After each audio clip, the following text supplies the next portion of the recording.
Di video sebelumnya berisi mengenai apa saja yang perlu Anda ketahui sebelum masuk ke materi inti dari Flipped Classroom.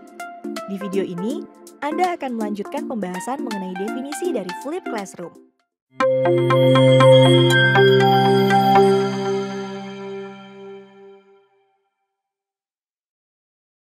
Penjelasan paling mudah mengenai Flipped Classroom adalah proses pembelajaran yang membalik kebiasaan mengajar guru. Yang sebelumnya, kegiatan belajar pada kelas diisi dengan guru menjelaskan materi, kemudian diberikan tugas sebagai pekerjaan di ruang kelas. Berdasarkan Flipped Classroom ini, maka semua proses belajar yang tadi diubah menjadi sebaliknya. Kira-kira seperti inilah gambaran perbedaan antara proses pembelajaran tradisional dan Flipped Classroom.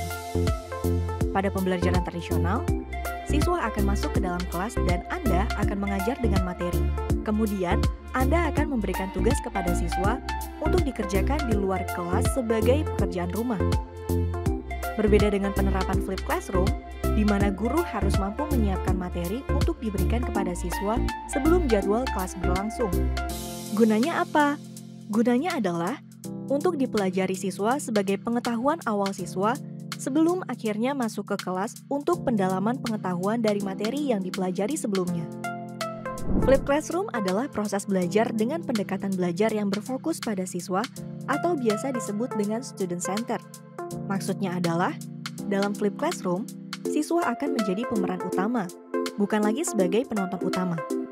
Berbeda dengan pendekatan belajar tradisional yang berfokus pada guru, di mana guru adalah pemeran utamanya dan siswa adalah penonton utamanya.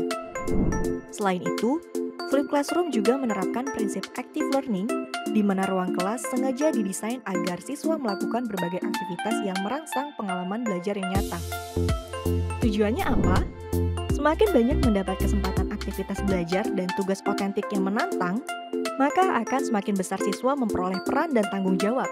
Dengan seringnya memperoleh peran dan tanggung jawab, maka akan semakin kuat karakter positif yang terbentuk, seperti berpikir kritis, komunikasi, problem solving, dan lain sebagainya. Berbeda bila guru menjadi pemeran utama. Pasti karakter yang terbentuk adalah karakter yang negatif, dengan pola pikir yang terjajah dan tidak merdeka.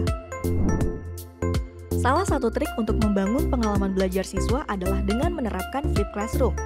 Jadi, segera Anda balik proses belajar tradisional yang biasa Anda rancang. Coba sekarang Anda bayangkan penerapan proses belajar tradisional, di mana siswa masuk ke kelas dan Anda mengajar dengan memberi materi di depan kelas. Pasti siswa tidak fokus untuk berpikir dan menyerap ilmu. Mereka hanya akan fokus untuk mencatat apa yang Anda katakan dan fokus untuk mendengarkan Anda berbicara. Lalu setelah kelas berakhir, siswa akan diberikan tugas rumah dan segera lupa dengan apa yang Anda ajarkan di kelas. Tapi dengan Flipped Classroom, Anda bisa merancang proses belajar ke dalam 3 fase belajarnya. Pertama adalah pra-kelas, di mana siswa akan diberikan materi sebelum kelas berlangsung yang bertujuan untuk memberikan pemahaman awal bagi siswa agar siswa sudah mendapat gambaran mengenai materi yang akan dipelajari di kelas. Kemudian fase kedua, yaitu fase belajar di kelas, yang kebanyakan berisikan aktivitas pembelajaran aktif yang akan memberikan pengalaman belajar kepada siswa seperti praktek, role-play, debat, dan lain sebagainya.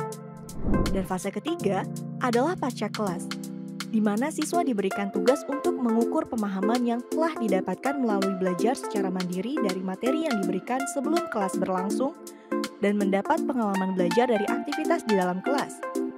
Tugas yang bisa Anda berikan kepada siswa beraneka macam, seperti makalah, esai, jurnal, dan masih banyak lagi.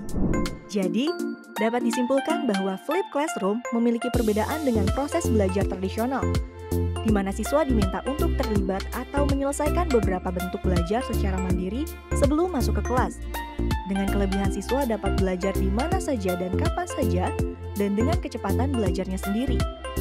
Kemudian masuk ke dalam kelas untuk menerapkan pemahaman yang sudah dipelajari sebelumnya secara mandiri lewat berbagai aktivitas belajar yang mengedepankan penambahan pengalaman siswa. Dan terakhir, akan diberikan tugas sebagai bentuk bukti bahwa siswa sudah benar-benar paham dari 2 proses belajar sebelumnya. Seperti itulah penjelasan mengenai apa itu Flipped Classroom. Di video berikutnya, Anda akan mempelajari karakteristik dari Flipped Classroom.